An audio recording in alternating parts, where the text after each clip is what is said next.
Okay.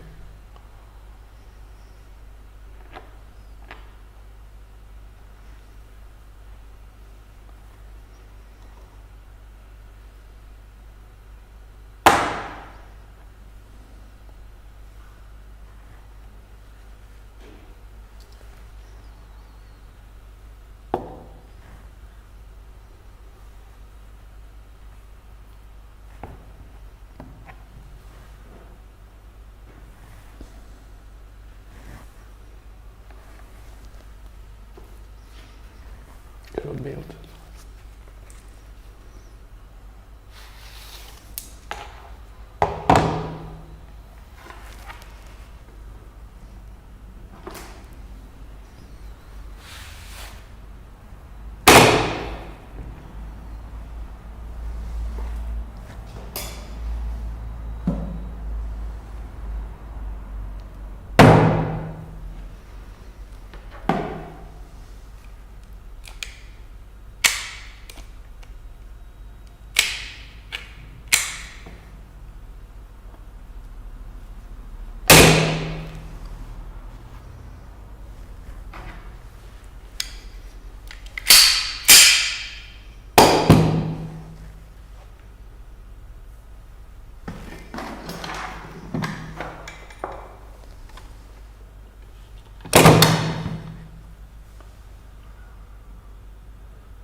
Is this getting us anywhere?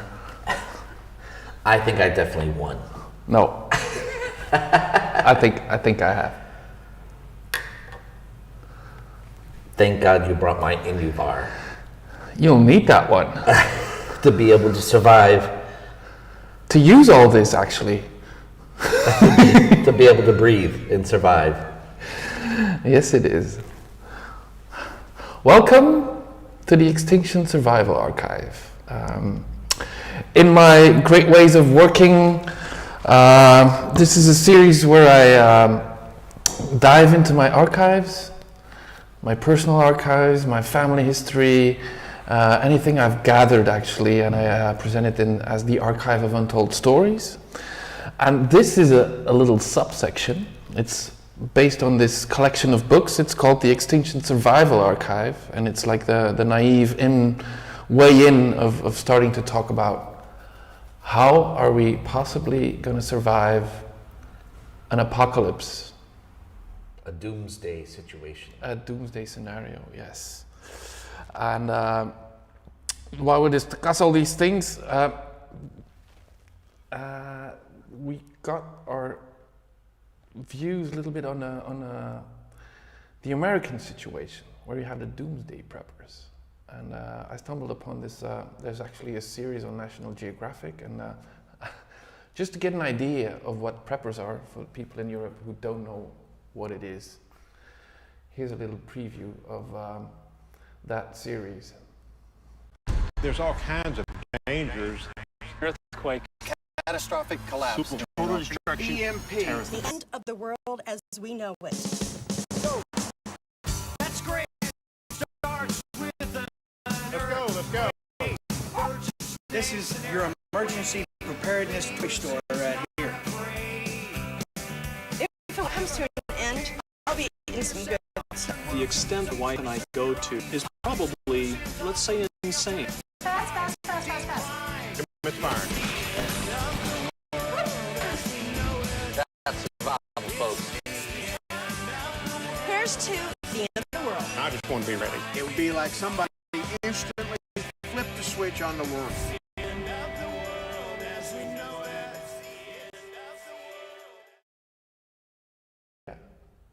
Well, at least they admit that they are semi-insane.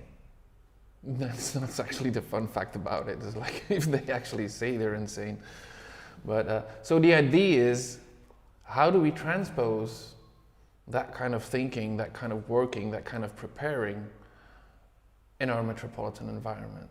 Okay. Well, first, I saw a couple episodes of that series, and the first thing that they could do maybe is some exercise. Because most of them are extremely fat guys, And yes, they can shoot a gun, but they can't run 500 meters without falling down and having a heart attack. So I guess that they should be able to be prepared. But I think that you should find ways to be prepared in all circumstances. I think that there are certain things that you should know how. You should know how to make a fire from nothing. You should know how to hotwire a car. I've never done that. I think they should be able to know how to hotwire a car. You should know how to be able to put a condom on in the dark. I don't know whether that's really, it could be very important also. It's been a while. So it's really been a while. In all different circumstances. And that's actually something we already worked on, being prepared. It's true, but because it's also something surreal is happening in Belgium, right? Yeah, of course. I mean, we have a rogue military guy. He's inspired by the anti-vaccine, anti-COVID measures. He's blaming politics. He's blaming virologists, and he actually he's disappeared a week and a half ago. He left his car booby-trapped next to the national park. I mean, Belgium is already a national park, but they still have a national park inside there somewhere. And he can't be found. And he has handguns and He booby-trapped his car with 4 rocket launchers in it. Unfortunately, they could demine it. But fortunately. Fortunately, yeah. Not unfortunately. Fortunately, and fortunately, they.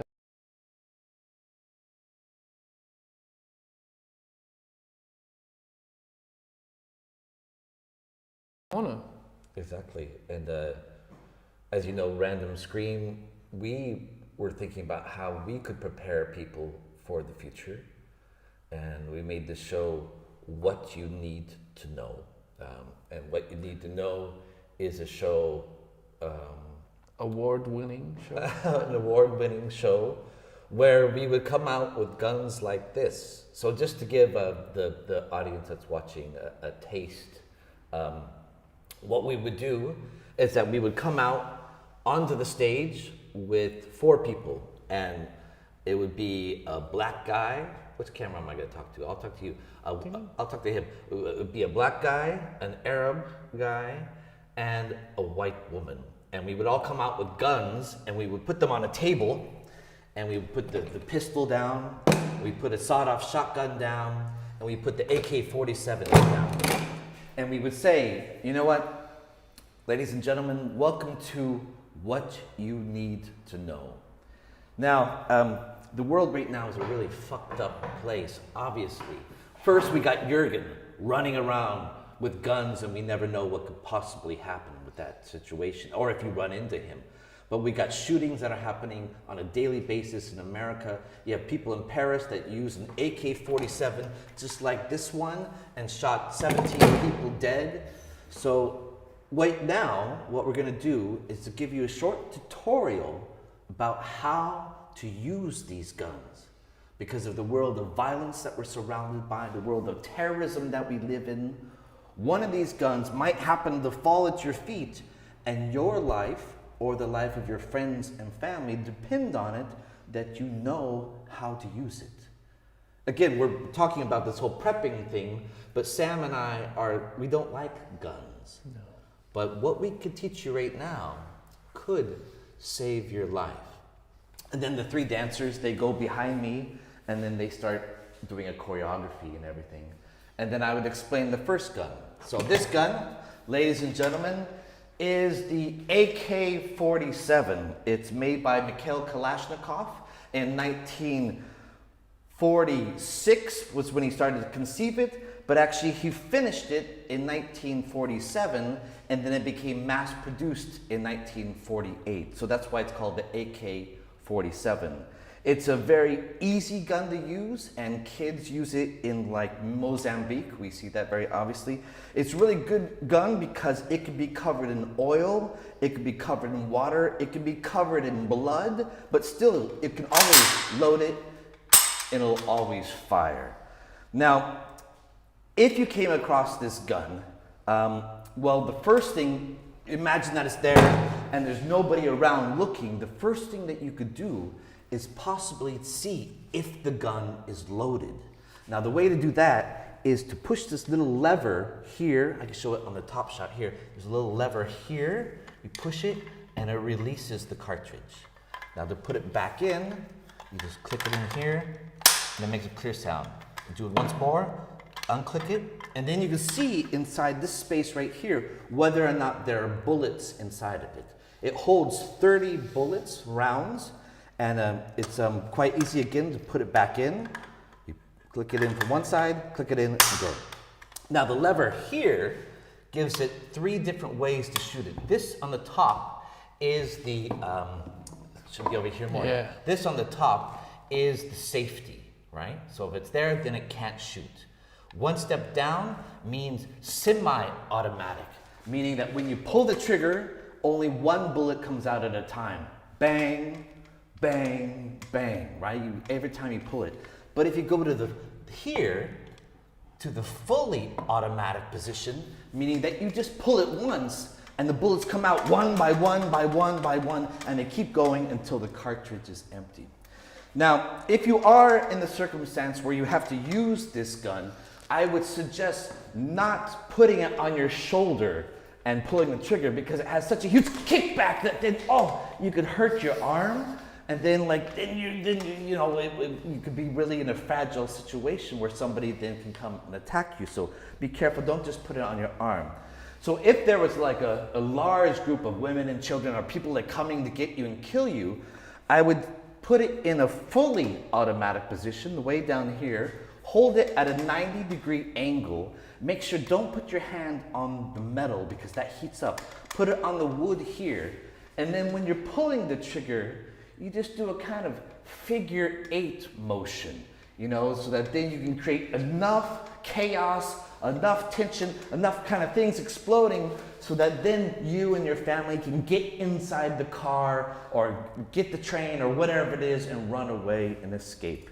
And that's a very simple and quick explanation of the AK-47.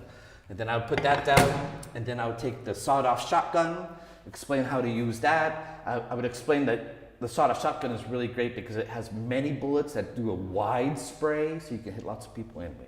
And then I would explain the pistol. And then, you were there, Sam. We would load the pistol up with blanks. And we would invite the audience to come in, and I say, well, okay, this is the pistol. When you're aiming at it, think about it not as a person, think about it as a target with a circle, and then aim with one hand, support it with the other, pull the trigger, and shoot. And to give the audience an experience, I told them that then we could load it with blanks, and we could shoot the dancers, because then it gives you something to shoot. And it's really exciting because then you have something moving, and then there would always be people that would come. And then it was funny because when 3 people came, the first person always would shoot the white woman, just to be like politically correct. And, it's an anti-gun piece with guns, but again, it's a way of, as you talked about prepping, that's I guess why you invited me here today. It's a way to have knowledge to prepare for a future where you don't quite know what's going to happen. And people didn't really like me for this show, while other people really loved it. So it's a good mix of like a dark humor and what you need to know. Yeah. It's what you need to know. It's what you love to hate. What you love to hate, and you never know the circumstances of where, what kind of circumstances you will be in. And it's getting closer than ever. That's actually we're surrounded. With the COVID thing, I still remember the very first time we did COVID, I was scared because I thought people were going to attack the stores, and there's going to be lines outside of the stores, and people are fighting over food. So of course you bought tons of sardines and pasta, and then of course there's no toilet paper and there's no flour. And I thought maybe like the supermarkets will not be able to restock again, but that was like a bullshit thing. And then it just reminds me again, just to say real quick, that in America during the COVID crisis, at the beginning, every single gun store, which are like huge like mall stores, they were sold out of every single gun they had in the store. I mean, empty.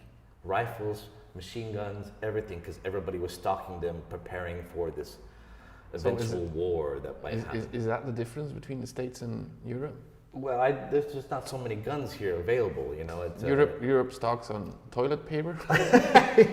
The States stock on guns. And here they stock on flour and toilet paper. Flour and toilet paper. I still have some flour left over from. So you were one of the flour stealers. I didn't steal it. I actually said like, okay, I'm gonna have time to learn how to make bread. Start making my own bread. I haven't gone further than a pizza bottom for the moment, but still. At least it's something. It's something. So yeah, but if you want to transpose this whole thing to the European situation or city situation, it's not really just only about the guns, is it? No, it was. We need to know a lot more, I think, and. Well, that's why I got in touch with an old friend. We've worked together in the early 2000s when she was really young, and then later I saw her doing this show. And it's not a show; it's a workshop. I got some explanations here. I'm just gonna tell her. Oh, yeah, this week I was talking with Ann Van de Vyvere, who had a workshop series, and it's how to survive in the city. That was her idea, and she went around on walks through the city with people, and she also did it with kids. It's like learning kids what is edible in between the city streets. So it's about food. It's like about foraging for food. Foraging for food. Yeah. And so she talked to botanists and biologists, just also to be sure, it's like what is edible. So she educated herself a little bit. And I invited her this week to the archive, and I presented her the premises, like how are we going to survive in a possible apocalypse. I presented her the books, she took some interest in it, and then she actually explained what the whole project of hers meant to her now almost 15 years later. So we're gonna first like take some time and let her do the talking. Let's have an excerpt of get away from the guns, get a little bit get more away from the practical. guns and also thinking about how are we gonna do the other things that we need to survive. All right. Because this is basic protection. It is. But you could shoot somebody and steal their food. Yeah. It's an option, but Yeah, but this is about food you find on the streets anyway. So why shoot somebody for food that's already there anyway? That's true. Or just around the corner that you can find other food. It's true, you don't want to waste bullets. No. All right. And I wouldn't waste them on Anne. Let's crop, check that out.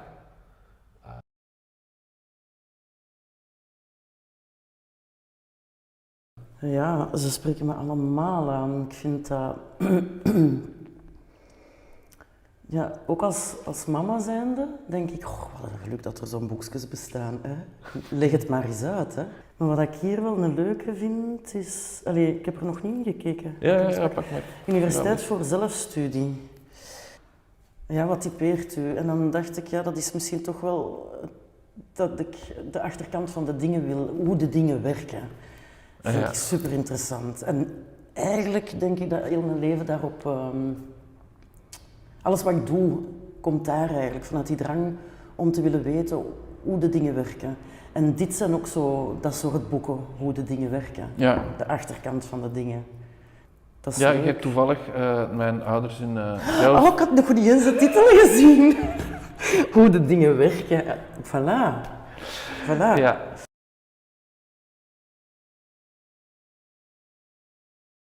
ik weet dat jij in een tijd met How to Survive in the City op zoek ging naar al wat eetbaars was in de stad. Ja.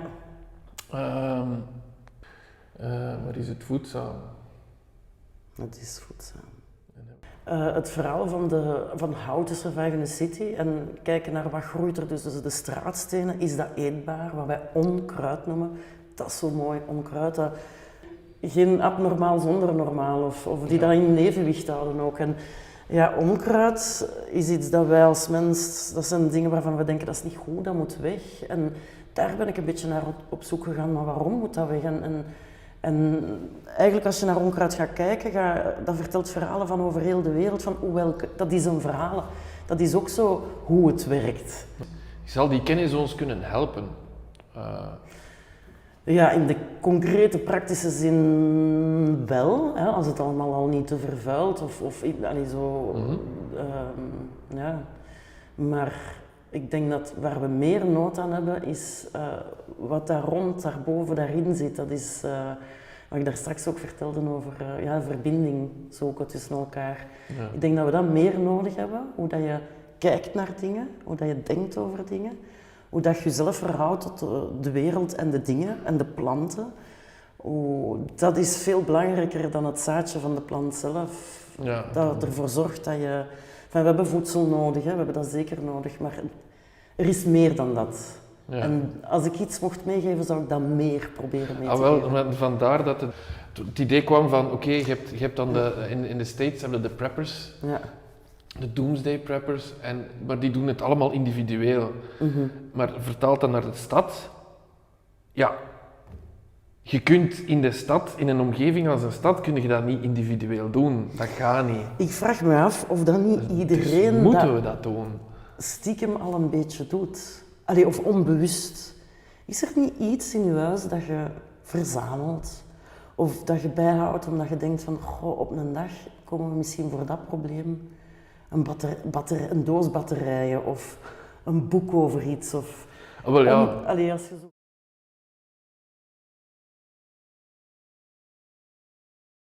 Doen is heel belangrijk. En ik denk dat je meer leert uit doen dan uit het denken. Louter denken, alhoewel... Wacht, ik ga die gedachte proberen vast te houden. Ik ga even een omtocht maken. Er is een heel mooi... waar gebeurd verhaal. 2 wetenschappers die bevriend waren, Humboldt en Gauss. Gauss wiskundige, Humboldt bioloog, natuurkundige. Mm-hmm. Een heel ander parcours. Hè. Gauss die altijd vanaan de tekentafel... de Gauss-curve, ja, door de verrekijkers en de latten en meetlatten en van op die enezelfde plek heel zijn leven lang naar de wereld heeft gemeten en dingen ontdekt heeft. En Humboldt die... de wereld ingetrokken. Die is naar zo het nieuwe Spanje getrokken, Zuid-Amerika, vulkanen beklommen, om daar ook te gaan kijken wat groeit hier, hoe leeft het hier.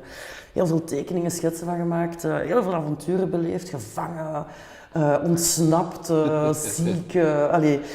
Dus het tegenovergestelde van Gauss, maar die zijn wel samen, die hebben wel elkaar ontmoet. Toen ze 40, 50 waren, omdat die wel alle 2 los van elkaar de meridianen in kaart hebben gebracht. Beide. En naar het schijnt klikte het ook heel goed tussen die 2. Dus die hebben pas op hun 40, 50ste elkaar voor het eerst ontmoet. Ik vind dat verhaal blijft mij bij, omdat ik zie mezelf meer als een Humboldt. Hè, zo. Ik moet het ruiken, proeven, ik moet het zien, ik moet het doen. Ja. Maar ja, er zijn... Ja, je kunt er ook over denken en blijkbaar ook puur op observatie en denkkracht dingen zien of uitvinden of vaststellen. Ja, het is... Maar ik vind de combinatie van de 2 heel leuk.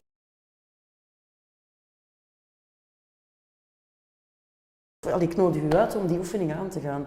Doe dat zo dat je geen thuis hebt en probeer u eens 2, 3 dagen bezig te houden. Dat is zo moeilijk. Ja. Je wordt daar zo dwaas van een plek te vinden waar je gewoon kunt zitten. Op den duur zijn we gaan zoeken in een innovation, in een paskotje, want dat was dan... omdat er zo weinig zitbankjes zijn, of in de kerk in de biechtstoel gaan zitten. Maar een rustruimte waar je niemand stoort of waar dat je je even kunt terugtrekken, dat is amper te vinden. Waardoor dat je bent constant onderweg en je raakt in een grote overlevingsmodus, waardoor dat je zo bijna dwaas en moe wordt en wilt gaan slapen. Allee. Ja. Of ook niet meer die energie vindt om tot creatieve oplossingen te komen. Want dat is, hoeveel mensen zijn er niet die zeggen, als ik dakloze zou zijn, ik zou het wel weten. Zo. Ik zou daar een kamp bouwen, ik zou naar Spanje, ik zou het goed weer gaan opzoeken. Maar van zodra dat je in die situatie zit, en daarom zeg ik nodig je uit doen, Ja. dan ervaart je dat op een manier waardoor dat je... Vandaar dat ik ook zeg van, misschien moet je geen concrete dingen meegeven, maar energie, denkenergie, of rustruimtes of safe spaces, of voor de geest, of eerder dat soort dingen meegeven. We hebben toen ook een shelter gebouwd op een braakliggend terrein ergens in de stad, met kranten. Ik heb een dakloze ook gevraagd om mij mee op stap te nemen en te leren slapen op straat. Dat was echt moeilijk. Die persoon vond dat heel tof om te doen. Die had zoiets van, maar dat is fijn dat iemand is in mijn wereld meestapt en in mijn huid kruipt. Maar ik vond dat heel leerrijk en heel moeilijk. Ja. Dus ik ben heel benieuwd naar, als je zegt van, kom, we gaan naar buiten en we gaan doen alsof dat al zover is. Ah, wel, maar dat is, overleven. het is Allee, zoiets we gaan- van, maar ik ben nog zo de plannen, ik ben nu eigenlijk nog maar het denkwerk aan het doen daarover. Ja. Hè? Ja. En vooral het samen Ja. doen, dat Dat is wel. het wel. Dat Ja. is het wel, het samen doen, want je kunt niet, ik hoop dat ik u nog lang ga kennen, dat jij gaat weten wat dat er eetbaar is op straat en wat niet, want ik weet het niet. Je kunt het mij nu 2 keer tonen, maar... Ik wil wel lid Kan het worden in van uw tijd? clubje hoor. Je kunt op mij rekenen. Maar het is ook zoiets, en dan moet je je voorstellen, ja, op welke schaal? Ik zou beginnen met een wandeling. We gaan gewoon een keer wandelen. En wat we zien dan... we gaan situaties tegenkomen waardoor... Ik denk dat ik toch een beetje de wereld moet zien om erover te praten. Dat op dit moment dat ik meer de Humboldt dan de Gauss ben. So yeah, so what Anne was saying basically is that, Anne was pointing out mainly that it's like it's not about the individual, it's about how to survive as a group, as a people, as a gathering of people, doing things together because everything's connected. Like hippies. Like hippies, but also, well, armed hippies. Armed hippies. Like if there was one guy in the group that had the guns, then that's okay. Then the rest can be looking for food and foraging. I mean, she said it's like, okay, I'm gonna join your club, and I think it's really important and necessary to have different people from different kind of backgrounds to form that kind of group who will start thinking about that and start doing it, because that's the 2 things she said. It's like on the one hand, you need thinkers, you need people who have knowledge and can put that to practice. Yeah. And you need people who can conceive things, but also if you wanna have knowledge on how, if things will work, you basically have to do it, and you have to do a lot of things. And you have to, like she's saying, like this imagine living on the streets, being outside. I mean, I know where I would live because there's a little like bar that's closed down in the middle of the Parc de Forêt, and so that kind of seems like a nice place to live. And, yeah, but everybody's gonna wanna live there also. live there also. But my daughter Kaya, she lives in a way with very little money, and her friends always are going still dumpster diving. They are going to supermarkets and getting food, and they do have knowledge about what kind of food you can eat past its date, of course, and a lot of people wouldn't do that, but of course if it was a surreal circumstance, then of course people would push themselves. You push yourself all the time.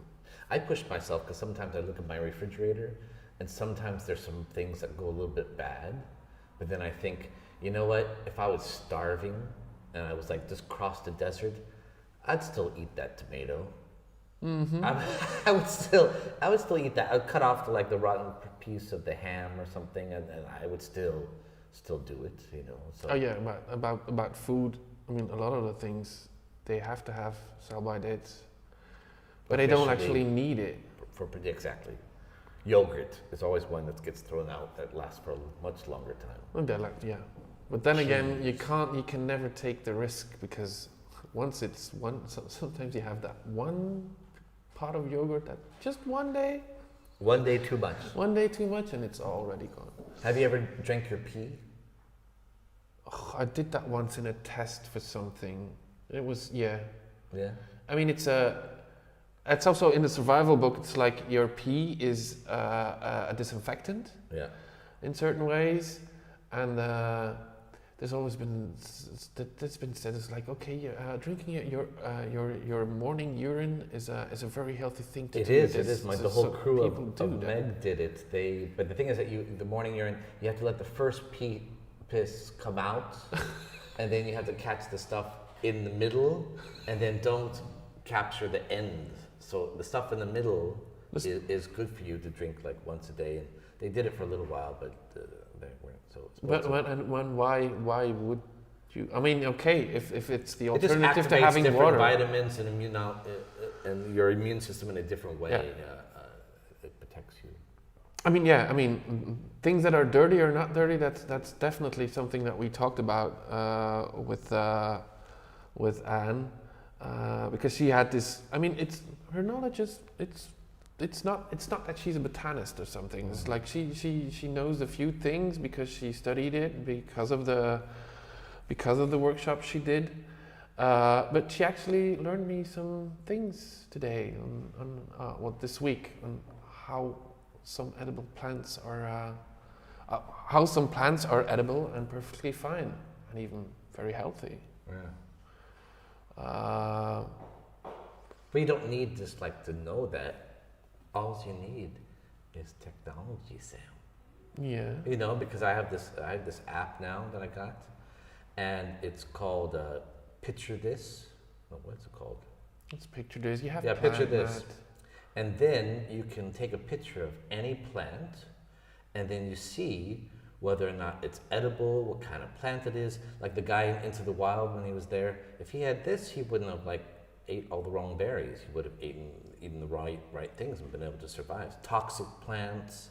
So then you just have to be able to take a photo of it, and then you can decide what you have. I mean, refugees come, they don't have anything, but they have a phone, so that's possible. And as long as they have solar panels in order to charge it, then that's a good possibility. Well, that's the one thing that guy from Into the Wild didn't have, huh? A solar panel to power his mobile phone. He probably didn't get much reception there. He didn't get any reception.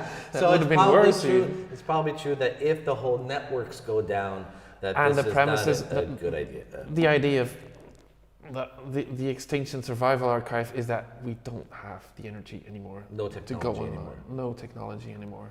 We have to go back to basics. And that's when people like Anne come in who have this tiny bit of knowledge that can help us further. And so we went on a walk just around the block here.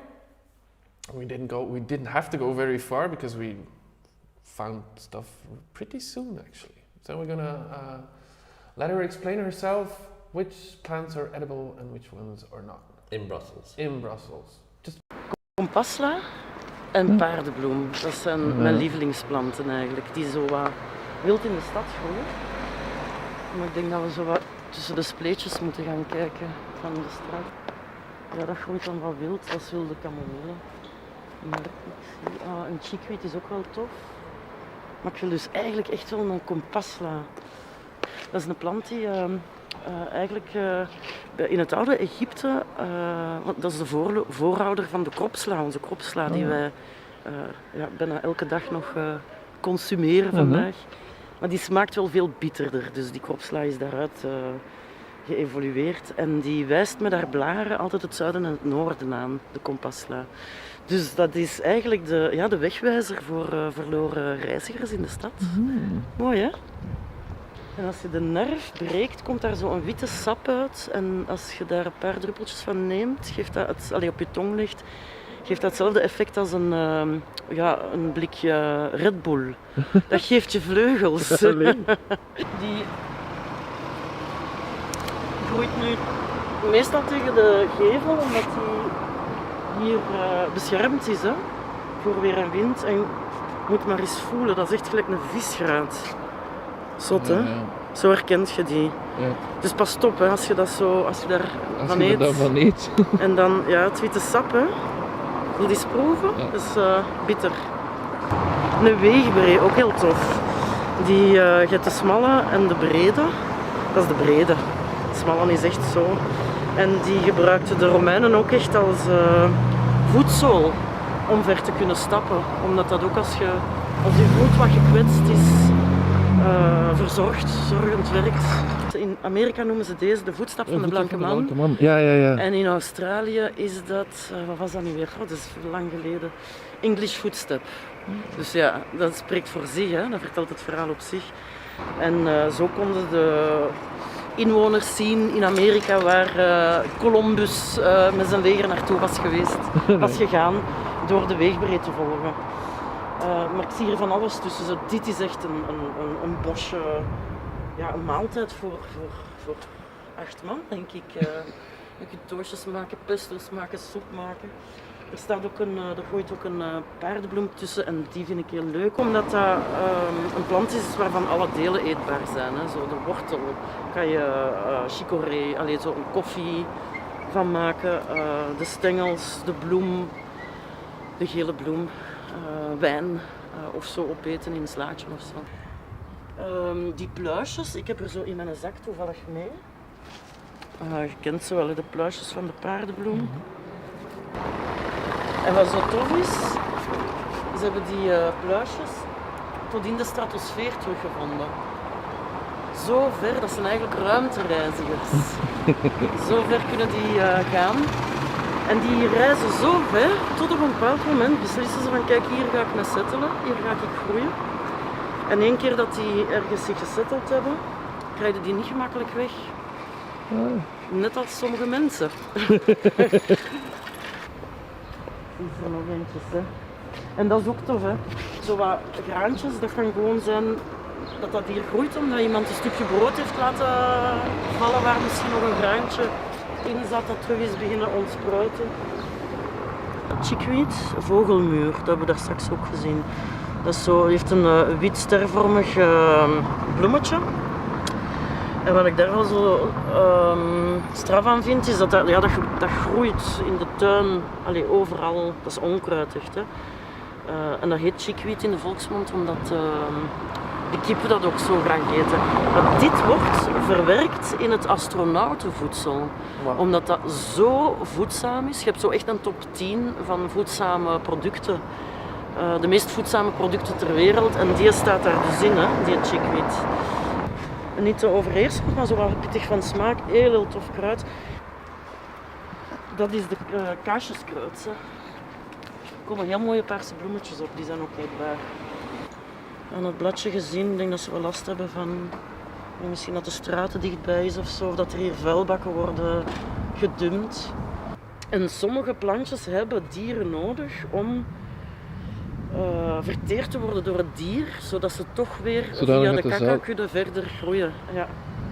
Ja, want ik denk in het begin van de zoektocht, zo 15 jaar geleden, voor het eerst van wat groeit er eigenlijk tussen de straatstenen van deze grootstad? En dan begonnen in de Dansaarstraat en een tomatenplantje gevonden. En dan je hoofd breken van hoe komt dat tomatenplantje daar terecht. En dat kan zijn iemand die een broodje, tomaatje valt eruit. Maar ik heb toch ook al eens een dakloze zien zijn grote behoefte doen in de Dansaarstraat. Dus dat kan ook zijn dat hij een beetje spaghetti had gegeten of zo. Want dat is daarom dat je ook heel veel tomatenplantjes vindt langs de spoorweg. Nu begint dat te minderen, maar de toiletten van de treinen, alles wordt gedumpt op de sporen. En dat is echt, die doen het daar, die gedijen daar echt lekker in de mensenmest. Dat is ook altijd smakelijk, hè? Zie je zo met die sigarettenpeukjes ertussen. En waardoor mensen denken van, bark, dat gaan we toch niet opeten, maar dat is allemaal perfect afwasbaar. Hè? Ik vond er sowieso een mooi bosje in Schaarbeek met kaasjeskruid en blikjes carapils. En voor mij is dat echt zo, allee jong, dat is een hele maaltijd. Allee, je ziet dat hier eens liggen. En dan, ja, daar gaat het vooral over. Hè. Het gaat zo niet per se over, ik ben geen... ik heb zo wat lichtgroene vingers. Hè. Maar het gaat meer over hoe kijkt je op een andere manier naar de dingen waarvan dat je dacht dat je ze kende. Maar je cherche pas, je trouve.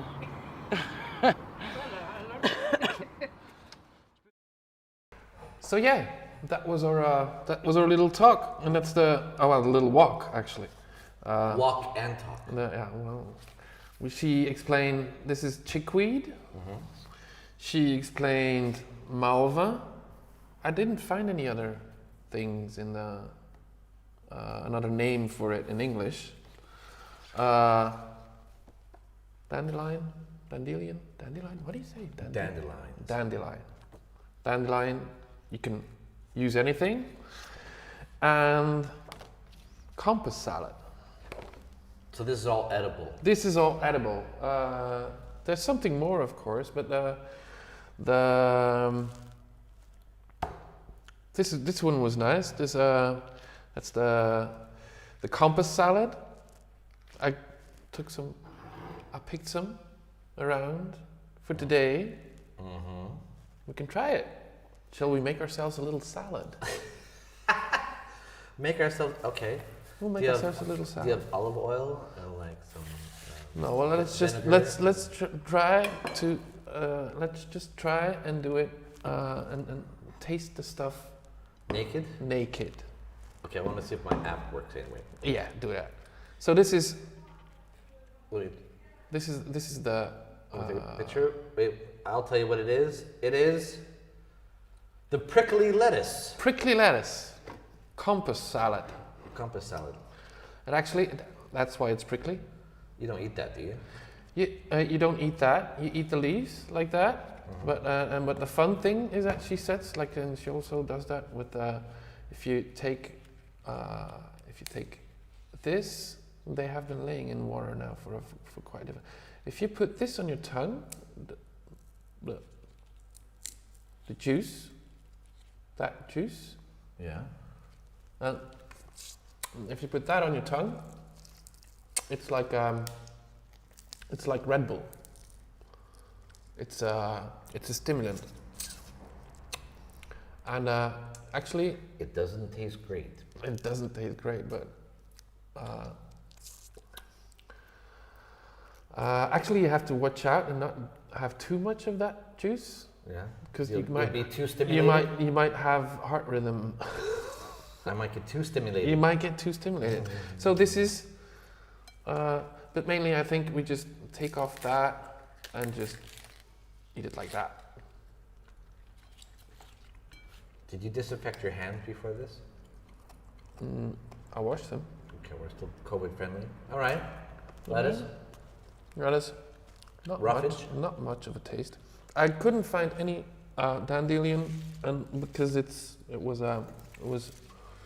pretty much dead. I have few things, but dandelion just closes up, and what you want to have in a salad is that flower that's open. So actually, you just take it and you put it in your plate immediately, because this has been laying around here now. So you don't eat those like that. You don't eat those like that. I think we could open it up, but this is like the stems are edible, the leaves are edible, the roots.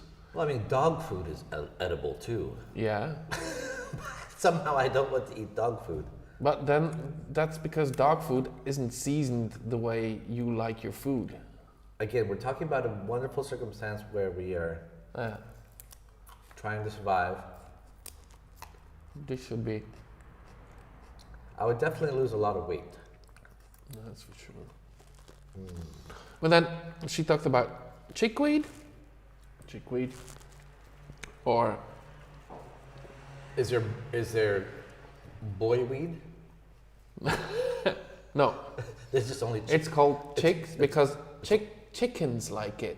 Oh, small I thought chicks. they're like, wow, she's a really cool chick. She's a really cool chick. And this, I mean, we should And she's a weed. work She's this. like a chickweed. We should work this. Let's just like take the freshest or the smallest. And this is actually something I realized. It's growing all over my garden. and I always pull it out because it's like overgrowing my. I have some spinach and some cresson, and it's just going all over that. And this is actually nice, right? That's also in the astronaut food. She said. But what if she like lied to you and all this food is not edible and she's just like watching us right now going, oh my God, they're doing it. They're doing it. Well, then we'll just disinfect ourselves with some whiskey after the meal, I think, or after. What about these ones? Well, this is the Malva. Let me tell you what it is in English. Malva. I like to show off my technological skills. Get the camera out.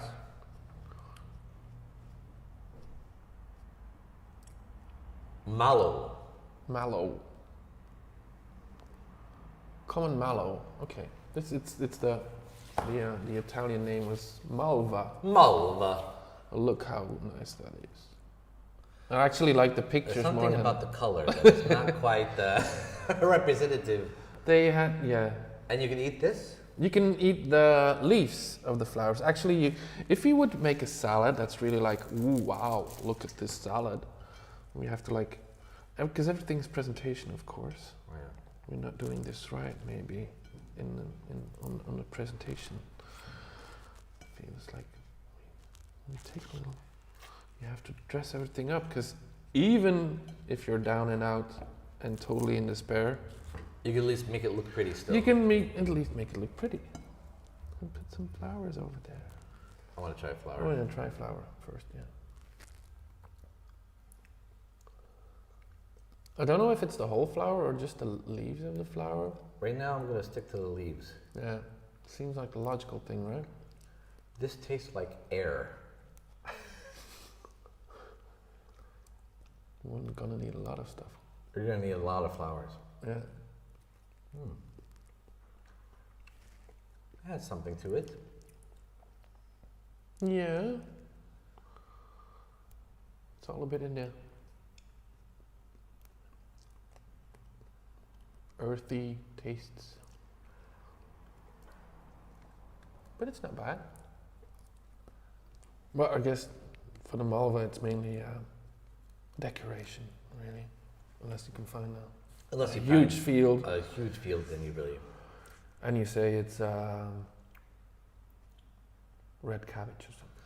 But I just like the idea that it is true that we don't take advantage of the things that are around us. There are these... in England, my friend Jerry, he goes and there are trees planted with fruit in public space. Oh yeah. So then they just collect this fruit and just eat it. And that there are a lot of things that are just accessible to us that are public. Yeah. I mean, a lot of things has changed since she did this, because even the articles I showed, it's like it's from 2009. Wow. I mean, if you take into account how many public space have become gardens already, or they're blocking off roads in the city, and they're putting up gardens to grow things, and it's community work now. Are you growing marijuana now? That's for my own discretion, I think. I'm growing. But I actually had a salad yesterday that was all homegrown. That you grew yourself? Yeah, all the greens, and not the tomatoes, because the tomatoes aren't ripe yet. No. But I had 5 different kinds of greens in just one salad, just from my balcony and my garden. You're so healthy. I wouldn't say that, because there was really greasy other things with it, but yeah. But it is true to remind ourselves, and that's the whole point, is that in our urban environment, there are things you can survive with and take advantage of. You know, it reminds us that we don't have to have the perfect apples and the perfect oranges and I mean, there are things that you can adapt. Oh. And also things that you sometimes just don't know were edible, and that's the thing. That's the interesting thing, is having new information and getting together with this Brussels preppers community that maybe we want to set up. Is what I really want to do, and what I look forward to is like let's think about things. Let's try things out. There's already a lot of people who have done this, like Anne. Yep. I mean, it's not new. I'm not telling anything new here. But the interesting thing is, like, with this new situation we have, and this that we should just start trying. So actually, this last of 4 broadcasts that we've done, that we prepared. There's other coming, and we just don't know when yet. Yeah. But for now, I would just like to call out to everybody who's interested in joining The the preppers. Brussels Preppers community. All right. Who here wants to join the Brussels Prepper community, and we could build our own little bunker all together? Well, that's just the one thing that we Oh, yeah. won't need. I know. There's huge amounts of bunkers in there. Yeah. Okay. We don't need bunkers, but we do need recipes for dogs. Yeah. Because this one dog just barked down here, and I think we're ready to eat it. I think that, if all, No. if all else fails and things get really desperate, before I eat a human, I would start looking for pets. And that's just our way of saying thanks to Steffi and her ever-present dog, who always joins us Hey, Steffi. for this nice broadcasts. So, signing off. Cheers. Thank you very much, Sam, for this journey and this knowledge. Yeah, you passed yeah. on I these past really 4 hope times. I really hope it's the start of something brand new All right. again. Cheers. Cheers, man. Bye.